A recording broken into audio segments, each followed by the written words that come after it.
Greetings, fellow travelers, and welcome to the Way of the Showman, where we view the world through the lens of showmanship. I am Captain Frodo, and I will be your host and your guide along the way.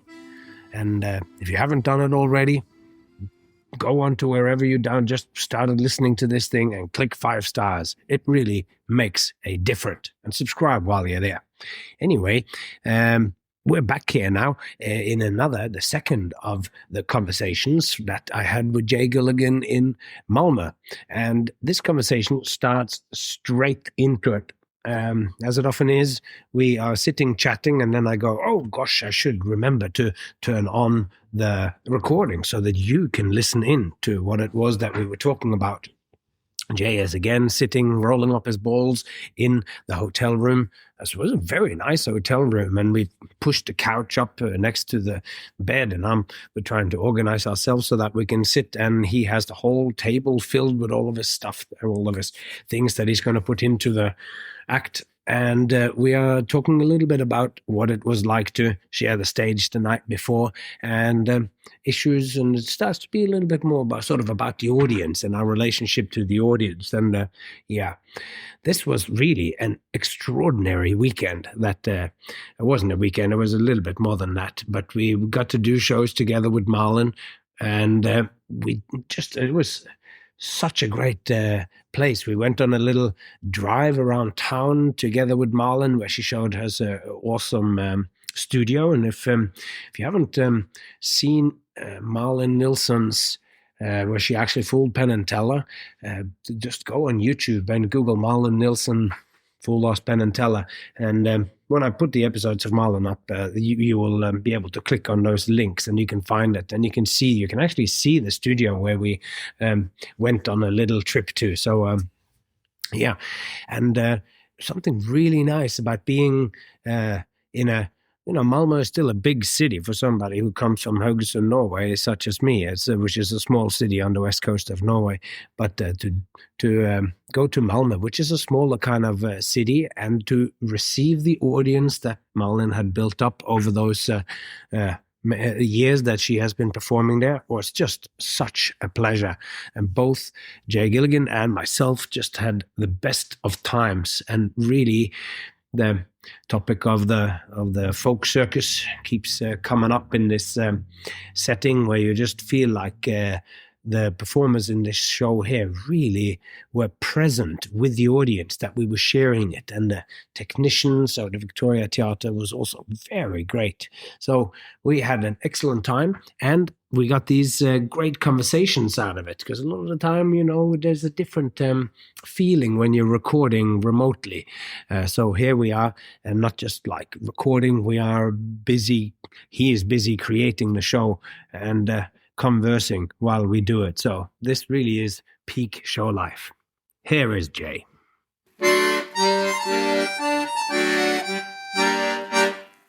But yeah, I don't know how to make them not clap along, but they were fine last night. They were, but it was on the edge of I just you know what I mean. You go, they don't know what's coming. Yeah, they don't know how long it is. Yeah, but I have the same with climbing on the cans too, where I do something like that, and then that can sometimes be interpreted. And because yesterday they liked the show so much here in Malmö, that they really reading my cues. Yeah. If I would have done 2 in a row, but then I deliberately turn away from them and look down when I did the warm-up thing, because they go, because the band is starting to swing, and I come back out, it's that guy again, cool, right, or whatever. And then I have ways of, I don't want them to clap, because exactly that. I got 5 minutes of stuff to do, and I am setting the rhythms here, and my doing or breakings of the rhythms is going to make you laugh. But if you're dancing to the beat of your own clapping, right, then it's not funny what I do, because you're paying attention to your own rhythms. Or there you go. Or so yeah, and there's times for that kind of participatory excitement, but at Eva Balls, in which you do such a beautiful ending, stripping everything back. It's just the beauty of the stuff, and you're standing in all of the colorful stuff around your feet in the end, but there's no balls left to juggle. as a powerful image, and you don't want people to clap. But because of the little puffs of confetti, because of the change of colors and all that, once you start clapping, you can go clap sort of like you do, almost like if you would do it for fireworks. Yeah. Because it's ongoing and color changes, and it keeps being surprising. So, whoa, oh, oh, oh. Yeah. That was my audible representation of fireworks. Nice. So, all right. We spoke about whether life gets easier as an artist. I think one of the things that we sort of didn't quite say last time, and you mentioned, this is the way of the people from Ohio, and most of the time you go to the school, and then you might not even end up doing that, but you follow this. But when we then when we take the path less trodden, then you somehow have to justify yourself in a way that the others don't, because you go, well, I'm going to the electrician school. That's a lot of people doing in my neighborhood doing that, and they go into offshore or whatever. There's a lot of that going on in there where you work on boats or you work on things. So like if they did that, people don't go, why are you doing that? Like, so you think that living your life partly on boats most of the time, or like this is what you want with your life? It's like, how are you gonna? But that's part of the thing that is just accepted. You go, I'm going to go to school, I'm going to do this, and then people don't ask any questions with it. But so we have more to prove because we step off that path, and I guess what I have had all the way along is that I have had this feeling that first and foremost, why am I doing this? It's because I love it. I spend all of my time thinking about this kind of stuff, and I've done that kind of all of my life. Like I also do read and I do all this sort of stuff, but this is the constant that has had my travels. It's had my intellectual and my passion, and it's how I've met my friends and how I've met. And like now when I move to a small town on the edge of Norway, and I don't have people such as yourself or people that you can have long conversations with on the craft, then, you're feeling different than when I was chasing around and just being with those people and going from festival to festival or whatever. So, I've certainly and thoroughly enjoyed it. So that's sort of been one driving motor, and it makes me feel like I belong in the world and that I'm doing the right thing, even when I'm sharing a van with 4 other people, and you're driving somewhere and there's like 6 of us sitting in the van for 2 more hours because we can't check in and or whatever. You break down the car and all this stuff that happens. Right. So I am certainly loving it, and now the love sort of changes, and that's it. We reach a different phase of our life, and different things becomes hard, I think. So sure, I can relate to that. And I don't think we also spoke last about whether we can sort of change track now, and I am beginning, or I have kind of come to terms with the fact that I don't think so. I don't think I can change track, not because it wouldn't be possible, but I think because of what we touched on last time, because it wouldn't satisfy me in that way. Yeah. And why is that? Do I have, and this is for you, do you have a striving? Because this isn't easy in the way that you just can sit back and you just go to work and you half-assed do it. Yeah. Or is it? But I'd say we're making that claim anyway. So you have to hustle for gigs and you have to do all this stuff. So like, you have this urgency, or like you still have that striving towards something, and what would that be in any case? Well, yeah, man. So I don't know exactly how to answer that. Too many thoughts come to mind, so I try to get some of them out, and it goes somewhere. When I was growing up, like a lot of examples I had of professional jugglers were jugglers who hated juggling. Right. So they were, I don't know what to say. I mean, looking back on it, I can put my own spin on it, but like it had turned into a job. And it really was, they had made these choices of the path of least resistance. I mean, this is hilarious that I'm talking to you right now, rolling up these balls that I'm going to juggle tonight that takes 2 hours, 2.5 hours to roll them. I could have just not put them in the show tonight, and then I would have saved myself a total of like 10 hours of extra work on this contract. And if we start dividing my salary per hour, well, I'm an idiot. I just basically cut my price in half by doing this one trick. So obviously this trick gives me something more than just it being a job. Yeah. But when I was a kid or a teenager specifically, I mean, looking around at the professional jugglers, a lot of them, not all of them, but a lot of them were just checked out on juggling as perhaps what their initial interest in juggling was, which was a hobby, which was maybe even an identity or a lifestyle, or I'm not interested in that so much, but just as a practitioner, as a hobbyist of like, I'm a juggler. I like to learn new tricks. I like to talk to other jugglers. I like to think about juggling and watch juggling, and I'm interested in juggling culture and whatever. And so that's why when I was a teenager, I really was like, I don't want to be a professional juggler, because when I do, I'm going to start hating juggling. And I love juggling too much to hate it. So I'm not going to be a performer. I mean, that's how extreme the examples were in my life. Wow. Whereas like, I never want to juggle. So it does come down to like maybe choosing the path of least resistance. I don't know if choosing performing as a way to make money in general is a path of least resistance. I don't know if that's because, like I say, in many ways, I can champion being a performer as a juggler, for example. I'd much rather be a juggler than a musician or a dancer if I had to make a living, or a painter, oh my God, or a poet. I can't imagine trying to make a career as a fine arts painter and having a gallery show, a gallerist, and because there's in many ways I'm trying to make it in the world as a poet. That's not an easy. Yeah, I mean, if I generalize about it, it's because we can say like as an actor, there's just millions of actors out there, whereas there's like maybe 20 jugglers out there. And I know the potential for acting as a career is exponentially, by the power of 100, bigger than juggling. Oh yeah. Right. We can become Jerry Seinfeld or Brad Pitt or whatever. Yeah. The examples at the top are just astronomical, or like within sports, which is almost exactly like it's right. So juggling sometimes tips into sport in that, but yeah. So I'm not saying that like. So I don't know. I mean, that's a question. I don't know if it's so interesting to answer, but this idea of like, well, if I'm going to be a professional juggler, is that some sort of path of least resistance to making a living?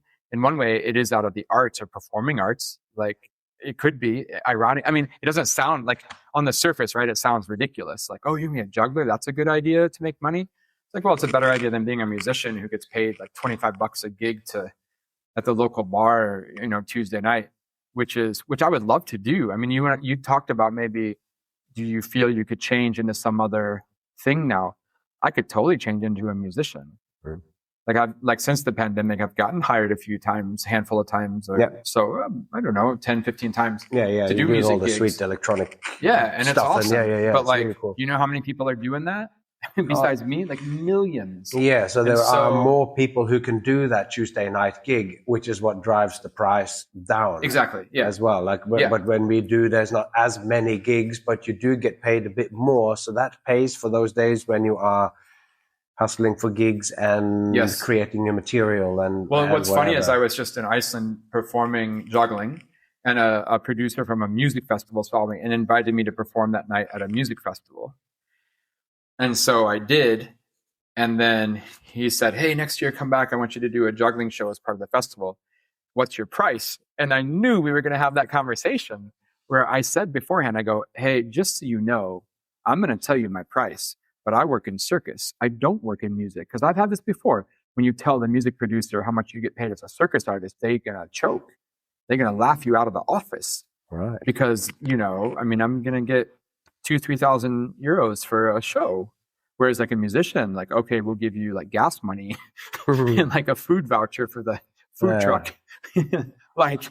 There is just a huge discrepancy of culture there. Yeah. Of course it is, because there's the headliners who are getting, I'm working at music festivals too. So I'm like, I am getting a decent pay, but I am getting a fraction of what the others. But then again, it's like, that's also a little bit you could also get a person to do it for the gas money and everything if there was a circus student who is just out or someone just starting out, and they go, oh man, Right. like not only will we get to go to the festival for free, we will get food vouchers for the food truck. Yeah, I know. Guys. I did it too. And we've done that, and there was that time. So now it's also like when we talk about circus performers, there's such a big, it's a chasm between what is possible and what gigs are sort of available or whatever. And there's a lot of talk about that of younger performers undercutting the others as well. But well, so yeah, that's why I don't feel like they're nipping at my heels. Right. That was a good point. Yeah. And that's that thing of going, Right, I'm not looking for that gig where they go, hey, we want you to be at the festival, but you need to do walkabout. It's like, well, like we open the doors at 10, so you don't have to start until like 10:30, and then you don't have to do it after the headliner goes on at 10 at night. Right. And then you go, you take the breaks, you can change in the toilet. So like, you know, right. there's a spectrum of stuff that's available. But yeah, that's right. And I think if you don't have a following as a band, you are in a very difficult situation. Well, so more so than right. circus arts is. Well, so that idea though of like, I'm a performer and I don't like I'm a juggler as a performer for an occupation, and I don't like juggling anymore. It's just my job. I just have my props in my case, and I can just go out and do the thing I do, and I don't think about it anymore after that. That's never something that was first of all, I had a reaction against it when I was young, so it never became my life. But also, I never got into performing to perform. I got into performing as a happenstance that I liked juggling, and I still like juggling. Yeah. So that's where I'm at, right? Like I'm. But you're in love with the craft and love with the art of it as well. Yeah, and I'm never still exploring new things, and I'm old enough now that I've been doing it 40 years, and I know now it's not going to run out. I promise you. That's not a hyperbolic I just know. I'm just like, oh, there's not enough lifetimes to juggle enough for me. Yeah. And that's the thing that was like, can you change track? And I'm going like, we both, I guess, would say it's possible.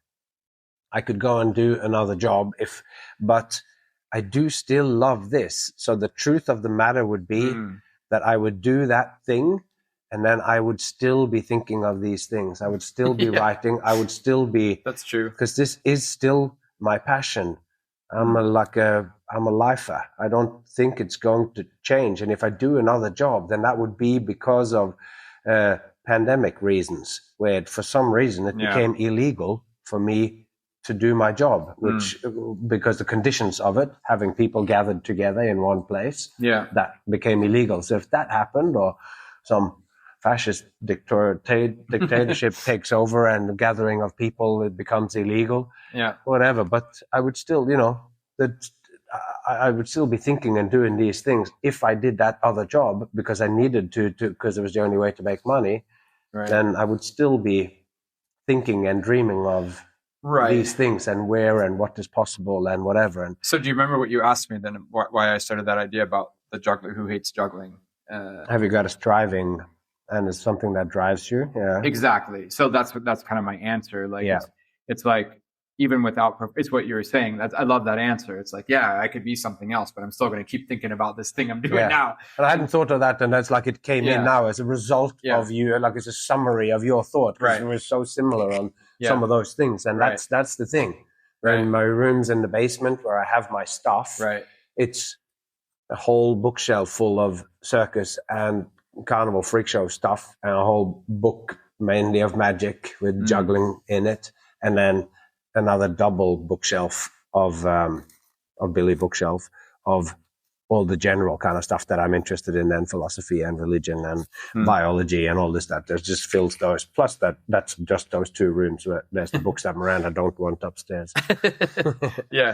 So this is what I like, and then I would swap into writing about it or whatever, or like doing whatever it is. So I think even that, because all my fiction as well is about performers doing shows and stuff. And the nonfiction that I write that people have heard on the podcast at length, that is about performance, But it is also then about what it is to be a human being in the world, because I think maybe we artists think about that a little bit more so because we aren't following a normal track, and you keep people asking you, is this what you do for a living? Can you make a life? How do you do it? Can you support yourself? So I don't know if that's just me, but because I'm philosophically inclined, when people ask that, you do tend to think about that and sort of go, actually need to have answers ready. Not necessarily needing that you have answers ready, but people actually ask with genuine interest, or sometimes in a more formal situation where it's an interview and you're in a small town and they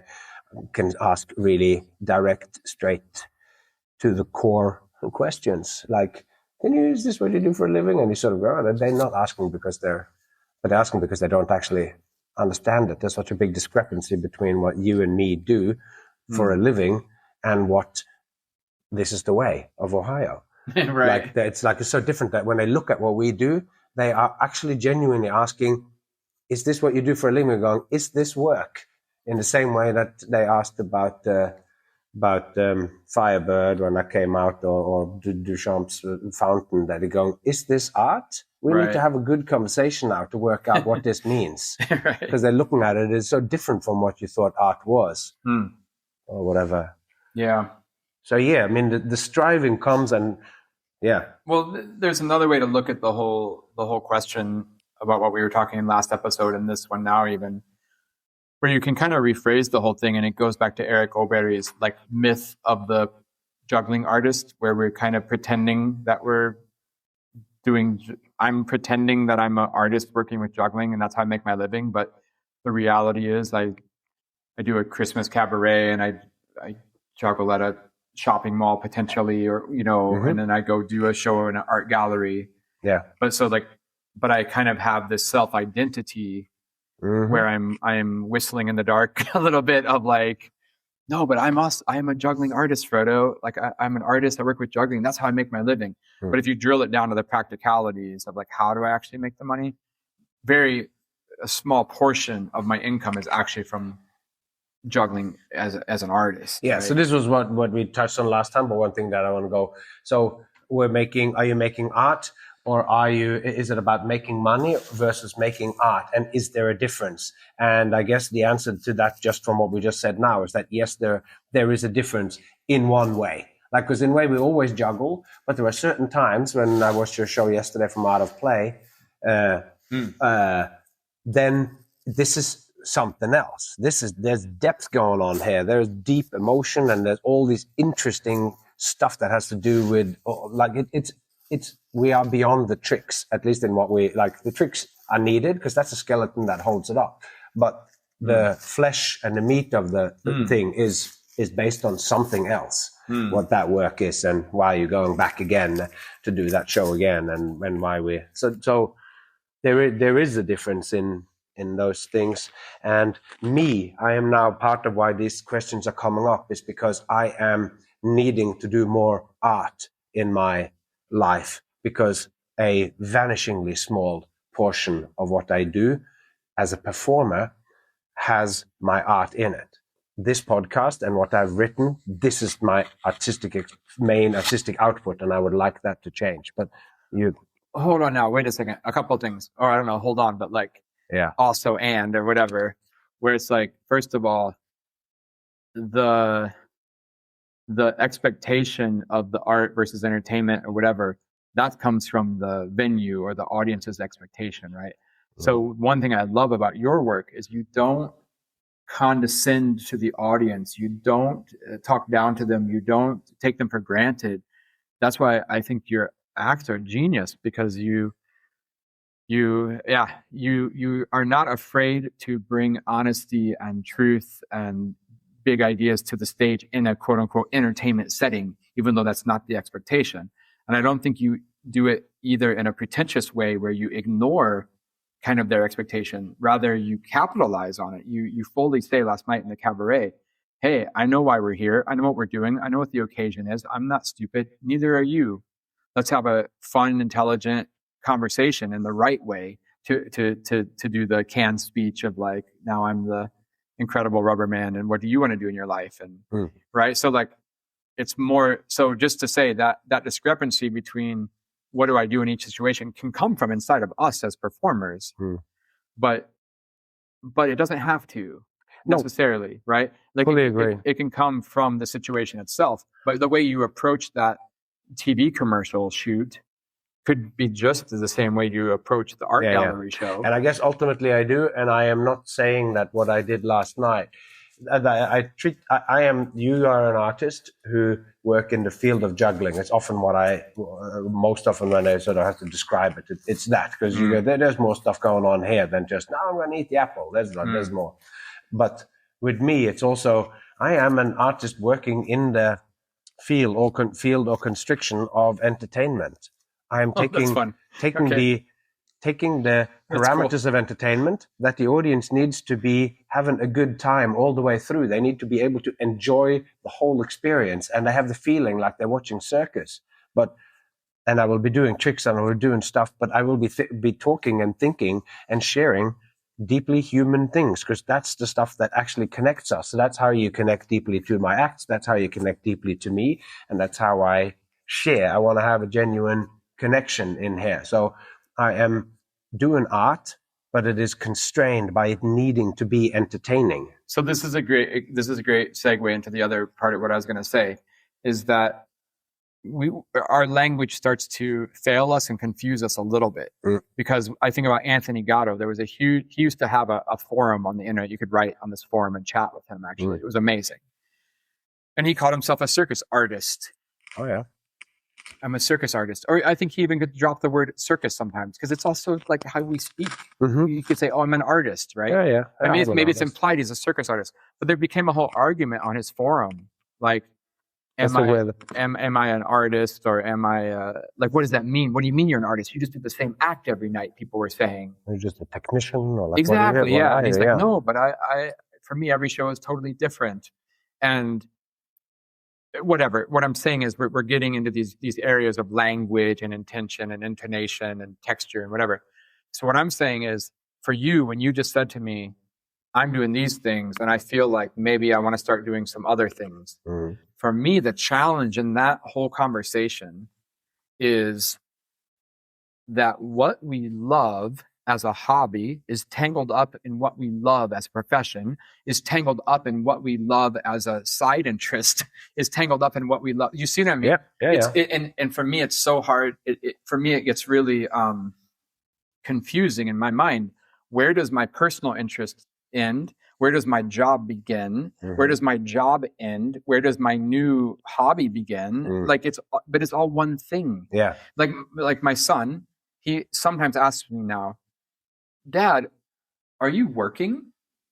And I'll say, yeah, I'm working. And he'll see my computer screen and it'll be like, searching. Essentially toys or stuff. Yeah. And he'll be like, is that your work? And I'm like, yeah, it is. And it's so hard to explain to him. I'm looking through something and I have a vague idea. And if I see something now, a toy that does such and such, then this might be something in my act. Or like, hey, I'm going to go talk to Frodo for an hour on the phone. Is that your work, Dad? Are you getting paid for that? Well, no, I don't get paid explicitly for that, but it is my work. Like we went over my show, that's right. You helped me with my show. So that is work, but like it is but also it is our also personal interest. Exactly. It's what I would have wanted to do anyway. Yeah. And why I didn't watch it when you sent me the link last time. When you sent me the link and then we spoke soon after, and I was like, let's do this so that so that we can do it in the moment together on this gig that was coming up. So and we both benefited from the fact that we were here, because I think about it in a different way when we are stopping and starting and you're giving context and going, this next bit, think about this or whatever, and then I'm watching it and then so so when you tell me you're like, yeah, but I'm doing this and I want to change and I have this desire to change. I'm always like, yeah, dude, but you should, and also you're maybe already doing it, and it's just like we have to try to understand a little bit better where is our beginning and ending points in terms of our hobby versus our profession versus our interest versus our secondary hobby versus whatever.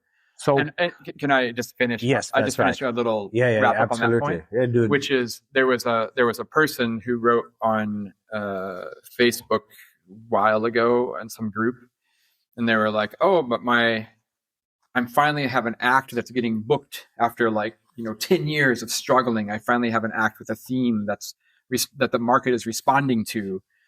And the question was, shouldn't I already now start changing the act?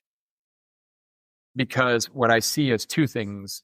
I see a day when the market will be tired of my act, and I need to present them with some new, I always need to inject new information or new freshness into my product to keep it relevant. And also I need to grow.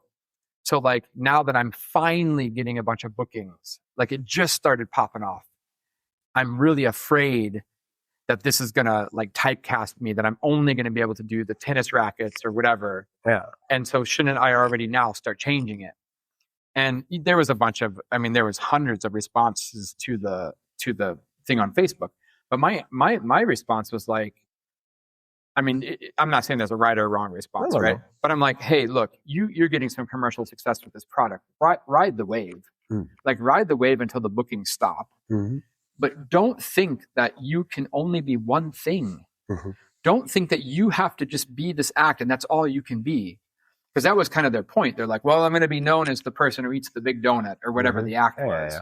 And I'm like, sure, you can be known as the person who eats the big donut, but why not on the side publish a poem or make a painting and hang it on your fridge, or go for a long walk and narrate it into your phone and post it on SoundCloud, or go make a new act and maybe do it on the street, or go you don't need to limit, you know what I'm saying? Yeah, yeah. So many of us, we reduce, but we limit our identity to kind of this one main thing. And I understand there's only 24 hours in a day. You can't do everything in the world all the time. But it's if you want to be commercially successful, you're the big donut eater, then let that ride it out, that wave. And you can channel your creative energy into another of infinite facets of yourself and externalize that in any other different ways. You don't need to mess up your big donut brand. That was just kind of my riff on it. I was just that's how I would think about it. But that makes sense. Yeah. And I'm, both you and me have we are artists working in these mediums or whatever. You have and what that makes me then think is that there are, so what am I expressing then? And now I am, what I mean by I want to make some changes. Mm-hmm. It's not that I want to change the things that I am already doing, because those I am satisfied with. They are doing the thing that I strive for the most. For me to authentically present something which is only mine, that I have created and perfected, and that people really like, so that I can do my stagecraft and go on and do that. And it is for lack of a better thing, what was it you said? It's it's recession proof, or whatever we were talking about last time we spoke. These are those, and I'm proud that I have created something like that. That are this, what in the vaudeville time in the past would have been an act that would be booked for the rest of. But I'm always working on other things as well. And what I'm meaning is that I want the parameters of doing a show where people are and what they're expecting of me. That means I need to present the stuff that I do in a very certain way. That's a kind of the entertainment contract. I need to please them, and I need to have fun time and whatever. And this is where yesterday speaking to Marlon Nilsson, and she said, I can't remember exactly how it came up or whatever, but she was talking about the difference between her coming to the people, corporate event or whatever, and people coming to see her. And when you do that, then you can do other things. Then it can be like the gig what we're doing with her now. Anything goes, because we want to put it on, and they come to us wanting to see what we have to offer. Right. When I come in and I'm doing the gig and I'm the guy in the corner that does this, and I'm the entertainment that gets them excited for the next part of their convention, then it's a different story. And what I mean when I'm saying I want to change is that I want to make room in my schedule to set off time and to put work into putting some kind of shows on where they come to me. And I don't need it to be more than that unique venue that you performed at, where there's like 30 people or something, and that's an exclusive kind of thing. And I don't need the exclusivity in terms of people paying really large sums for each ticket. Like there's hundreds of dollars. But for me, just like to get 30, 40 people who come to this small space to see me do me something, so that I can experiment with my poetry and story stuff and acts and things that are not driven in that same way. Plus then that I have some that are actually more fully formed kind of theater shows that will be a full kind of experience, and I have been writing about for a long time. So those I'm like going, I need to now start to put into place moves, sending some emails or doing some stuff for, and the first step is just to go to a small venue and start doing some of those, and then work on the big, to kind of just start flexing myself as a performer in a different environment that I have not had much time with lately.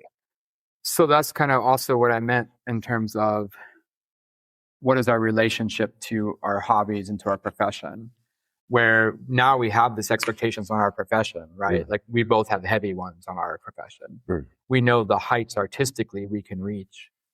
And we also know practically in our day-to-day lives, the business side that we need to reach to continue to be professional performers, right? It's pretty clear cut. Like it's not, it's not such a mystery as when we were younger. Like I don't know the limits of this, but now we're kind of like, we have families. This is how much we need to pay every month. I'm also an artist for this long. I know how effective my act can be. These are kind of known parameters now. And I think in terms of that, then you start to go like, well, just for fun, as an interest of mine, aside from my profession, I would like to meet an audience on my own terms, that they come to me and those things you said. But it's really hard for us then to not place that professional expectation upon that project in terms of, let's just say let's say you have a 40-seat theater and you want to sell it out. And because we start to think practically too, it's hard to give, that's what I mean. When our hobby and our profession is so tangled, it's hard to give space to the hobby, because it's so easy in one way to turn it into the profession. Because if you're going to do a show, you might as well sell it out. Then you can pay your rent that week, or you know what I'm saying. So then we were talking last night with Ariel here backstage at the show here in Malmö, and it's like, yeah, doing a solo show, what is that like? And then immediately the conversation was like, yeah, what's the market for a solo show, right? And then once again, just recognizing that immediately we don't turn it into a business, but we have that experience, and it's so hard to keep it separate. And I'm the same. So then it reminds me, before I forget, can you remember? Yeah, I can. Yeah. So because then it reminds me. But then that thing becomes a hobby, and then we start to, like, if we're going, I want to do this big project that takes a lot of time, and you got to be careful with what you practice, because then you need to be able to do it. And if we spend then 6 weeks on developing something and creating it, and then you just perform it one time, like that's an expensive thing. It's like deciding to take a holiday or something in a way, but it's also like you're taking a course in something that's adjacent to what you do. And it's so hard to quantify. Yeah. It's easy to quantify in the short terms in terms of practical, like, oh, I had 40 seats in this theater, I only sold 10. And that's pretty easy to quantify in a short term, the financial value of that. But that 6 weeks of you diving into that world and what you learned from those 10 people being there, that can totally reflect on all of your work, and that was what I said. Commercial. Yeah, exactly. Now I would just go. This is the next turn of the conversation with Ariel. And exactly, it was, yeah. And that's like me touring Iceland for 15 years every summer. Yeah, and then working in Germany, and like I've said this a million times, and I'm going to say it again. I think it's hilarious. You can go to see Absinthe in Las Vegas 10 times a week, and when Water on Mars is in the show, there's maybe one or two tricks in that show that we made in Iceland. Yeah. And from the concepts of that work, right? And I see that line directly, and it's just cool. I think it's so fun. Made in these, as far from commercial work. As far as you can, exactly. In a fishing factory that they clean up the floors and they move, and then you do it there, and the workers come and some of their families come, and it's just going, there's going to be a possibility. And that moment in Iceland, if you would judge that project financially, why are you doing this? It's costing shameful. you money. Yeah, this is a waste. But then you see, oh, okay, it's not just about the here and now money. I don't know. It's all tangled up, right? What we talk about on folk circus and all, that's an episode that's going to come out soon. That stuff also came out of there. So there was like, it didn't fully, but there's like that solidified or whatever. So that's like, there's valuable concepts that we are still dealing with today about what is it, the essence of what it is that we do. So let's go back to this idea. Let's say you want to, I like that idea of the audience coming to you and to meet you, that affords you these different opportunities that you want to explore. Then we coming to see what you have to offer, as opposed to them going like, we have paid for you now, or my boss has paid for you, so now you come in, give it to us. Right. So now we're going to get to a big question that you're going to have to answer, right, which is hard. But I was talking to Brian, our common friend, Brian Crabtree, and I was talking to him, and it's like, at the end of the day, Frodo, it's not necessarily about that 6 weeks in money. I think you can afford in your life to set aside 6 weeks to have an artistic process as a hobby on the side. I think you could pull that off. So then it's not so much about getting 40 people in the door financially, though it would help, but it's not the main priority. It's this artistic journey you're on is the main priority. And then in terms of that, what you need to do is meet an audience. That's what we need, really. Yeah, the money of ticket sales is important. It's more important to have those bodies in the room to see what happens with the work. That's what you're actually interested in, right? So then the question becomes that Brian asked me. He said, in your perfect scenario, if money was not an object, if you had unlimited money, or for all intents and purposes, right? After $100 million, does it really matter? The next 5 billion, Yeah. So whatever, you have all the money. I'm still at 90 millions. I'm still wondering. So money's not an issue. Yeah. What does your artistic practice look like? He asked me, I had an answer, but I wondered what you would say first. Really interesting. In terms of, I don't know. I mean, I can also tell you mine if you want to, or you want to jump in, or should I? Either. Now that you gave me the option, first I was like, it is hard. I haven't thought that through. Yeah, it's big. But it's, I do believe that I would, the stuff that, because the thing about this is if it is that I'm having any queries about what it is, because what I'm just talking to you about now, and I sketched out some of the show ideas that I have for whatever. Right.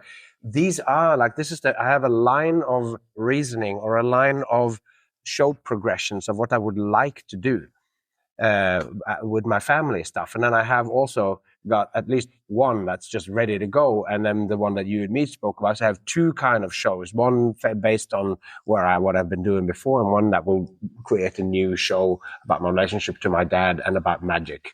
Yeah. And those are for a sort of that's more theater shows. So in a sense, what I would like to do is to get the team around me to help me realize those. And those I would just need a team around me to realize the theater shows, because I want them to go into directions and touch on stuff I haven't done before. I haven't got enough grasp on. The other two family shows that's just like, I just need help with the production of to get out and or whatever. So it's of course it's a silly thought experiment, because there is we don't have unlimited. We have financial constraints on our lives. But but when you try to do it, then that's it. So then there's a couple of things. Would it just be that I would do those things and not worry about? Would it then be that it would just take away some of my anxiety, and it would validate me into daring to go into further exploration? Because that's what I guess is one of my queries about myself. Am I holding myself back from doing stuff that could advance what's the wording of Eric's thesis? Create new knowledge in the field. Yeah. Could I do something like that? Because I speak so much of what I think a performance is, but then somebody goes, what's examples of this? And I'm so still formulating that idea that it's hard to immediately come with like, oh, it's this artist, they do it or whatever, because I'm sort of developing it out of myself. So then to proof of the concept, I need to now redevelop the work. And am I holding that back? Or is it just that I am literally in the last 2 chapters of this book project that you're helping me with, like to make that finish off? Is that why I'm also feeling like I need to go out and apply some of these things? Well, I don't know. And that's when you take the constraints away, would have gone, well, would actually kind of be what it is. I'd take a block of 3 months and pay some people to help me out, and then do that show and advertise it enough, and not to then make the money, but to show the work and to get people excited about what I did. There you go. So you've already kind of answered the 2 ways I answered Brian's question. Right. So when Brian said to me, what would your artistic practice look like if you didn't have any financial constraints? Yeah. Then I said 2 things, and he kind of tweaked it a little bit in a really funny way. But basically, I stole it from you. My answer was fundamentally, my first answer I stole from you, which is, I said, well, obviously I can just pursue the artistic ideas I want to pursue without any sort of this myth of the juggling artist can just go away. I can just be the juggling artist, not a myth. Because I don't need to have any sort of like, in one way, pressure from any sort of context that I don't want to be in to make whatever work I want to make. But the thing that's missing in that equation is I do need an audience to complete the work. And that's the part I steal from you, from the way of the showman, because I can't do a show alone, right? So then the question becomes, and we can argue this later, it's less interesting. It's fun, but it's less interesting than the final point, which is coming up. But you can say, well, just because I don't have any financial constraints, that doesn't mean I have an audience, because we're in the attention economy right now in the world. Because I have to compete with Netflix and YouTube and Instagram and TikTok. So just because I don't need to care about my own artistic sustenance through the work, it means I still need eyeballs and I need attention to create a show. So then we can start, like I say, it's fun, maybe a thought experiment, less interesting than the final point. But like that, and that conversation is kind of like, so what do you do, Frodo? Is the show just like free tickets? Or do you pay people to come see the show? Hey, come see the Way of the Showman, and everybody walks away with 20 euros. And I think my direct answer to that is this idea to go towards what I did in the Tiny Top when it was full at 40, and that unique experience that was there, that we just revisited when I watched your show, and that's popping up all over America, and that no doubt will come to other places where there are small theaters that are full at 40, and there might be rooms that you can even make it smaller, to make these intimate things for. This is not for mass consumption. It's to create a genuine, special experience that is meant to be small. And it won't be making you rich, but it will create a genuine thing. Because none of the ideas that I have here now needs to have 750 people. I don't, and that is what I also say when I want to change the constrictions that the entertainment has to take those people by storm. I need to come out going, are you guys ready? That is the normal thing for circus if you want to sell 750 tickets and go like it's the Stamp Town kind of a vibe, and it's just that crazy. You got Joe Fisher in the wings. Yeah. It's like it's so and so exciting and so fun. And I've done that for a big part. But what I would also like to do now stuff is where I don't need to ahead of time jump up and down and gear myself up like I do, because I'm normally a relatively quiet person or like chilled, but then when I go on stage I'm screaming and jumping and it's chaos and whatever, and it's so like, what would it be like if I came on and actually started in another level, much more relating to what you're actually doing now, which is why we talk so well about what's going on, because I have that. And to that, if I had a room like, because that Art of Play room, or what's it called, Atlantic 69, that's 30 seats or less, and the experience that when people come in, that's like is so real. When I did the Tiny Top, where I developed the cans and where I developed the spoon act, which are 2 core acts of like that experience, that they come in there and they expect, I don't know what, but very little. It was $5 a ticket, but we did new show on the half hour, every half hour. That's like generally the solution now. So like doing these smaller kind of shows where that's the fight against the attention economy. It's not the most downloaded show on Netflix. 1,000 million people have seen it. It's that I have a genuine connection with eyeballs on me for the hour.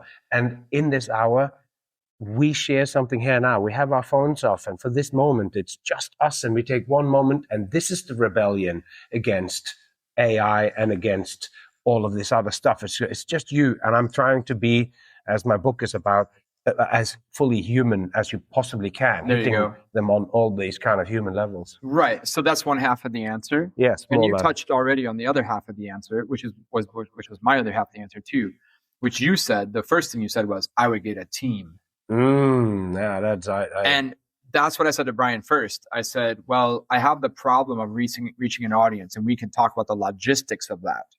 And then I said, but what I would actually do, if I didn't have any financial constraints, what would my artistic process look like? It would be me and my friends in a room. That's my artistic process. You, Frodo, you'd be there.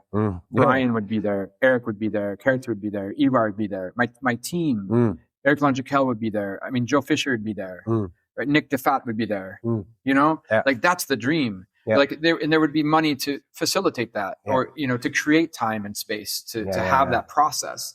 And you'd have to pay all of the fees that was needed, so that those people would not feel like this was a diversion of their time, or like but that we're here working on. When this me and you project. have a shorthand, we say in between the cracks.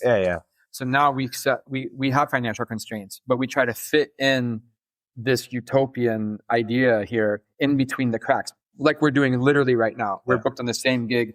It's during the day before the evening show. This is in between the cracks of those shows, right? And so Brian had a cool idea, and because he's a pretty extreme dude in some ways of his philosophy. And he goes, yeah, man, but like for me, he said, once you have that, because he said for him it was the same answer immediately. He goes, it would just be my core team, my inner circle. That's it. That's my artistic practice. And he goes, in fact, that would be my audience. And I thought that was a really cool answer. I'm not sure I'm satisfied with that personally, but it was a cool idea, right? That he's just like, hey, but we have a group of people who all share a common interest and a common conversation. And he goes, that's enough of an audience for me, that the core team could be the audience. Anyway, it was a little philosophical thought experiment, but I thought it was fun. See where it's going, and it's really interesting, and it would cause me no ends of pleasure to be with that team that you just mentioned, and that we're doing. We'd meet 3 times a year for 3 weeks, or like for a month, where you are working and all that. But then in between, I need that second step.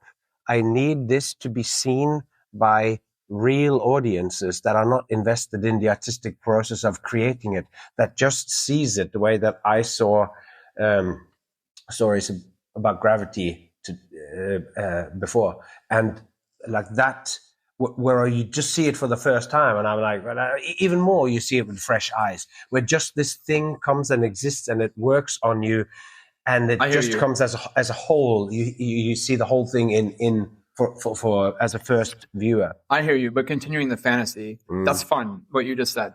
So, because I also had that thought, because when Brian said, yeah, but we could be our own audience, he's like, that's enough for me. I know he does stuff like that already. So he's used to kind of like, he lives inside that kind of world. Whereas I had intuitively kind of the same answer as you, where I was like, yeah, we could be our own audience, but also for some reason that I cannot articulate, I would want to have a different sort of audience potentially, that the work would go externalize into the world in a different way. You put some words to it now, but then I was kind of fantasizing on that, where it's like the film we watched of my show at 69 Atlantic, I told you it starts in the toy shop, and the audience gets to play with toys for a half hour, like the puzzle, the kaleidoscope, the spinning top, the little mechanical, like, how do I get these 2 metal knots untwisted from each other?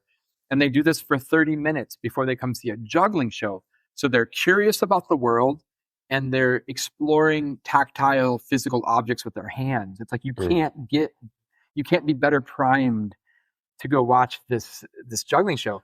They're already in this beautifully designed store.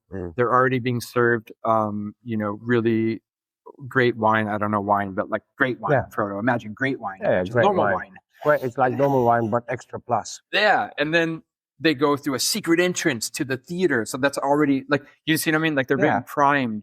So then in this fantasy, which we could do later, but like, it would be fun to design, because like you said, like, yeah, I want to bring it out to, like, the thing that resonated with me, what you said now, is you said, I want people to see the work with fresh eyes. Because like, if it was just our core group, it was like me and you and Nick, right? And the three of us are talking about this show. I see what you're doing. Yeah. Oh, that's a good... Exactly. Yeah, and then when like we perform it I come into the rehearsal, into our jam session one day. I'm like, hey, Nick, hey, Frodo, I got this idea to juggle like this. Like, check it out. I'm going to do the performance. Yeah. And then I do it. And you guys are like, you're already in on... Yeah. It's like the magician already knows the methods, and the magician can't experience the wonder and astonishment. So I understand that. But the thing I couldn't quite grasp until this conversation now is like, what do I mean by a fresh set of, or like a general public fresh set of eyes or something? And then I started to think, but who is that? Because all those people Ivar Heckscher, all those people come preconceived. They come to a situation preconceived. In our society today, this is Ivar's thing, we all are preconceived about what we're going to go do, right? Mm-hmm. People kind of come see the cabaret tonight. There's a preconception of what they're going to experience. Maybe they came last year. Maybe they saw the poster. Maybe they, whatever, right? Their friend told them something. So they're bringing something to the experience.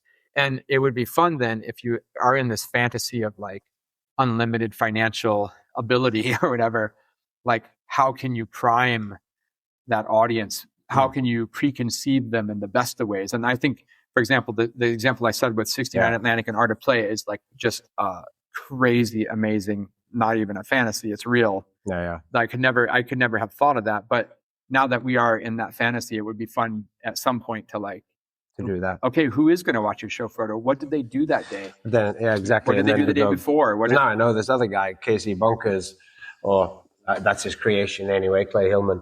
He also has a coffee store and a toy store.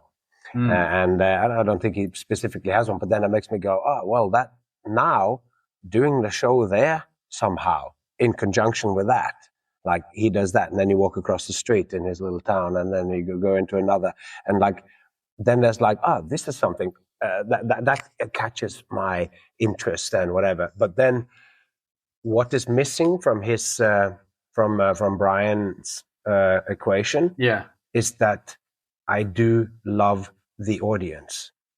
I love the audience, and my audience are not my friends. Those are not the audience that I'm going for. It's not that I can do my magic. I've made a new card trick and I'm going to show it to Miranda. That isn't what I'm doing. I'm not the close-up performer, in part because I don't do the one-on-one random stuff. So I love the audience, and what I like is that strangers caught by whatever it is end up at my place with some sort of my theater with some sort of expectation, and then I will give them that, but also something more. But that they arrive, and to take these people that have come to see a show for whatever reasons, but they've gathered and they come in, and to give them the experience of touching all these things and being in the childlike state of wonder that you would be when you're in that toy store or for adults art store in the front, and then you go into this small theater at the back through the bookshelf. That thing, that there are now a subsection of the world, of the people who exist in the world, who have gone through this thing, that thing they will take with them. And I believe that there is value in the thing that I have to give them. And if there isn't enough value in it now, once I have unlimited funds, or once I get into these next creations, I do hope that I will reach a new level of my ability to communicate in a multi-dimensional way to them, so that they will feel what's really important about being a human being. And going to the toy store and going into this thing, I want that there are people like that, just like, because we're talking about Steiner or whatever, that the people who have gone through the world of education, where the world of education speaks to those people, through the whole way that they have learned physics, through the way that they learned chemistry, and through the way that they learned history, that through a slightly different lens than the public school, there are people out there who share this kind of level or this understanding of reality that's just slightly different, the way that an artist would see it, as opposed to the people who followed the way of Ohio, where you did these things and didn't answer the question because the questions weren't asked of you, in the way that when you deviated from the path, you have to answer all sorts of questions about your existence or whatever. Yeah. And all those answers that we've found because you had to be forced to, and also because both of you and me are inclined in such a way to think about such things, True. then I now come and I am like in Plato's cave analogy, or like you've gone out and you've seen the light and you're coming back, and in that story they kill him, the one that comes back that has seen the light, who's gone left the cave. But we're coming back and we're part of the entertainers, as Delgadio writes in his book, A Moral Man, that we're kind of the guys who are also holding up the shadows. But what I'm wanting to do with those shadows is to actually show stuff that actually then matters, that could make them turn around and go to the light. And I don't come in and blind them by being so arty that they can't grab it. So I'm hoping that, and I want those people, and I don't know how I ended up into the whole thing about the cave thing and looking at sun or whatever, but because I don't think people are in the dark, but I think we are fighting against what I have in stories called the Judas showman, of the people who are taking the tools of showmanship that we have, of grabbing, holding, and manipulating attention, and they've taken them and they're using it against us by making it to the power of atomic weapons, and you have it in your phone, and they keep giving you stuff that you just happen to stop a linger at or whatever. You're talking about like algorithms on apps and stuff. Algorithms on apps that is capturing your attention, so that's now an economy that you buy and sell or whatever. And it's there to keep you on the platform, not to give you the best experience of life. Right. And that's where it went wrong, I think.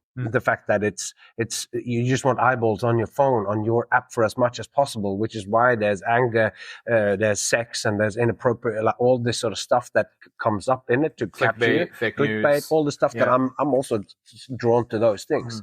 And what I want to do then is to sort of go to curate someone's attention, has been done from the very beginning, when the mother is singing to the distressed baby in the cave, when we hum and we sing "Whoa, whoa" to calm the child, like that shared attention, that's the ultimate value of human existence, I believe. It's like that's how everything else, like what we pay attention to shapes what the world is for us. And if we pay attention to the phone and it's based on those parameters that it is, then that thing is a gadget, an app of Judas showmanship.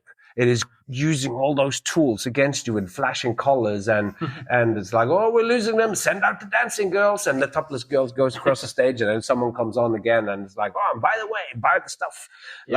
So like you're going, we're dealing in the same world, which is why you can feel dirty when you're doing what we're doing, where if you have to sell something at the end of it, whatever. So I want people, and that's what the artistic experience is. I think that the artistic experience lies at the heart of what it means to be a human being, and what we do ultimately at the foundation of it, which is what the book argues and whatever, is that a showman shows man. We show the human being and we show the human experience in such a way that you can feel it in your guts and in your head, and you want to act out in the world because of it. And that, to me, I can't do fully with just my friends. I want people who are not artists, who are from the majority of the population, who is the audience. There's a few people who want to stand the other way and share something, and that's their calling. And most people are doing other things, busy with all these other things that people care about in the world. And they sit down with someone and they want that to come out of the poet or the pop musician or the dancer or the sitcom Seinfeld on TV. So like all of those. And it wouldn't be enough for me to just do it with my This maybe friends. isn't the time to really dive into it. Maybe at another point, we talk about specifically about the audience, because I find this really fascinating now, this idea of potentially how to prime an audience and like what audiences we've both experienced in the past that speaks to us in different ways. For example, I was performing in the Spiegel World show Absinthe in Vegas, right, with Water on Mars, and one funny thing of that audience many times was because there's the whole culture of Vegas where it's like, you know, I go to Vegas and one of the things you do is you go see a show. It's just in the culture of that town. You go gambling, you see a show, you blah, blah, blah, right? Two or three or four things you got to do. And so they just go to some random ticket booth and they're just like, what show should I see? And then they're like, oh, you got to see Absinthe. It's the #1 show in town or whatever. Yeah. They just buy a ticket, right? And they would never buy a ticket. They're from Oklahoma or something. And they're not from New York City where there's Broadway and other access to these different kinds of shows. They've never seen a show. They wouldn't go see a show in Oklahoma, but they're in Vegas. So it's a different story. And then Frodo, you're in a tent full of people who have never seen a show before. And it's kind of cool. It's kind of amazing. It's also weird. They don't know how to behave because they've never seen a show before. But they're also hyped. They paid all this money and oh my God, I'm at a show. And that energy is really kind of cool sometimes. Yeah. So that was like an odd experience. Several nights you come out on stage and you're just like, what's going on here? And you go, oh my God, these people have never seen live entertainment before. Yeah. And it was just incredible. And I mean, you know, the funny thing is they love the show to death, but then they also relegate it to like Vegas. They're like, man, I saw this show in Vegas. It was incredible. Oh my God. And then they're back home in Ohio. And some of those and you're like, hey, but sometimes tour. And yeah, like you could go see Stomp. You know, Blue Man Group's touring into Columbus. And like, yeah, so I don't see that. Yeah. You know, but anyway, so like there was that energy. And then, like I said, there's the 69 Atlantic where it's so much deeper. Hey, you're going to explore these physical puzzles with your hands for a half hour. And then you're going to go see a juggler. And it makes me start to think like, how else can we prime an audience for what we want to show them? And one thing I know, which I did on the first Reflex in Brooklyn at the Me Too 580 Theater, is I had this whole fantasy where I was like, yeah, in the lobby, I'm going to have these like juggling magazines from Flying Karamazov Brothers and Anthony Gatto and Michael Motion. And I have a TV playing this film of juggling and these juggling artifacts in the lobby. And when people come into the show, they're going to already be in the world of the show. And then when they leave the show, it's going to have a different meaning as they walk out because it's going to be all the stuff that was in the show. And they're going to be filled with a new knowledge and experience it in a different way. And of course, the reality is we're dealing with Western society and cultures and rhythms. Nobody goes to the show to see the lobby. That's just not in our culture. So of course, everybody comes in staring at their phone or talking to their friend. And it's not even till the lights go out when you're in the theater that they kind of start to think that they're going to pay attention. Even then, it doesn't work until the first couple minutes, right? They're still finishing their conversation with their friend or they're turning their phone. One more notification or so many people don't turn their phone off, right? And so what I mean is like, it would be fun at some point. I mean, to continue this thought experiment from Brian, like without any financial constraints, who would you actually want to watch your show and how are they primed and what is the process by which that happens? I think that's for me a really fun thing to figure out because I love these experiments of like, what if you had no money? Because very often you can, first of all, it challenges you to think about, it's a really hard question. It's a really open-ended, like, I don't know, because I never thought of it before because there was no point to think of it before.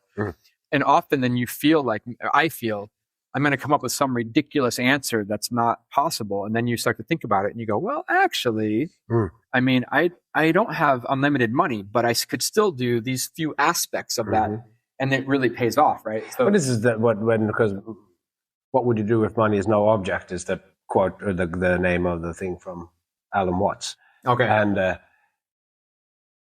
And he sort of goes like, so these are the things. And then when you say those and then you go, well, why aren't you doing those? Exactly. Yeah. Like you can't do it to that scale or you can't do it to that. But if this is what you would want to do, then now you have just answered to yourself what it is that you want to do. So now how do you make that happen? Because there are ways to make it in other ways where you can get the same soul from it, but you can't get everything else around it or whatever. But going through that process might now just be foregrounded in your mind as going, this is actually the most important thing. But I totally agree with you that like, on one aspect of it, it is the small audience thing. It is the 20 to 30 people in the crowd, or even smaller, 10 people in the crowd.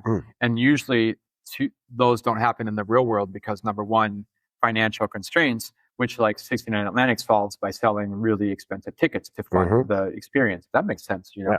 Or the other side of it is, like you said, every show, you know, tickets were only $5, but we had to do a show every half hour on the half hour, and then the show was only 10, 15 minutes long or something, right? So you have to reduce the experience in some way.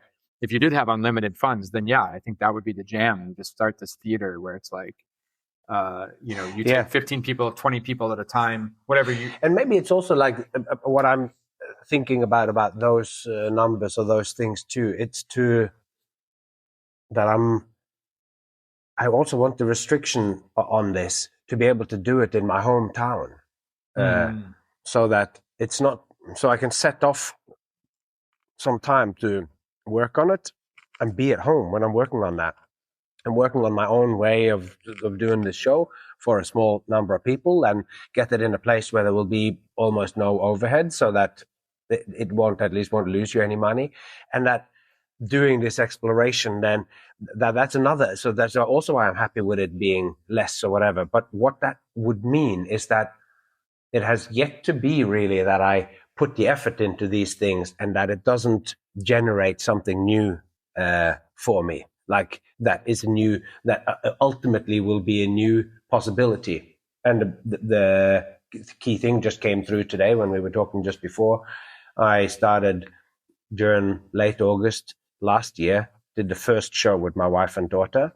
We've done a bunch of shows since then, did that same festival again this year. And now in like that year after that, now we are booked for our first international festival. Yeah, so cool, man. With my daughter doing a straitjacket escape and my wife doing her balloon act, and me doing the rest of the show or whatever. But like, that's something that has been manifested out of going like, well, we do this, and it is not easy to book gigs with a child, but it is during the summer holiday, and it's like all this sort of stuff. It's like, oh wow, that's some stuff. And so that thing that I did there, where we did that gig for no extra money, I just did a gig that we already did, and then I paid, like, not that my wife and I have a completely shared economy, so that we only have one card or whatever. And we pay my daughter, but that's of course nothing. Like, not nothing. She's getting real money, but it's like, but I'm just doing that thing and to develop something, and who knows where it's going to go. Well, first it was also just I'm doing a fourth festival or something in the same place. How do I reinvent myself? Because it's hard to do new material, but you also want to go, it's Frodo and he's doing something different each year. But like, what else can you do? And then we did that, and now that has become something. So I guess this stuff of playing a small theater, now I'm like, I was already on board and I have an option to do it in a small theater in town where like it's potentially 80 seats, but I don't think that would be so good for what I do because it's a flat floor. So if 80 people sit there, it's mainly music they do. So I think I would need to move people a little bit back and potentially actually have lower stools or something in the front, / having a few people sitting on the floor. I mean, maybe to get to that number, and not to worry about the numbers. I want to just have enough people in there that it becomes a fun thing, and then shape it like that. And to go, I need to do this and to do some explorations that I will then do in that, and think of it as a sort of recurring thing where there are no overheads, and it's something that we do not because we're going to make the big money, but because I am trying to take some steps now a little bit unrestrained by the normal set of circumstances that people expect of me when I do a paid gig. That's cool. That's cool. I mean, just really quick, I mean, the aspect, I think, of the small audience that affords us that the audience is not anonymous.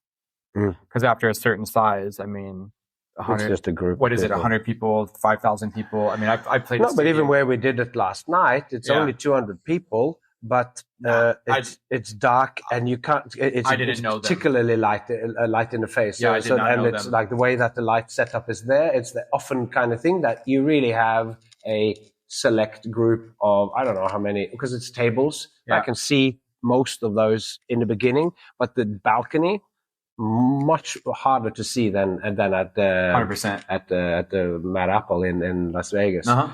there I can't see the faces, but I can see the whole balcony here. The balcony was sort of completely in the dark. Right. And so that's the thing, like at 69 Atlantic, you know, you have 20 people there, but I know those 20 people every show. Yeah. And I think that's the artistic difference that maybe we're striving for.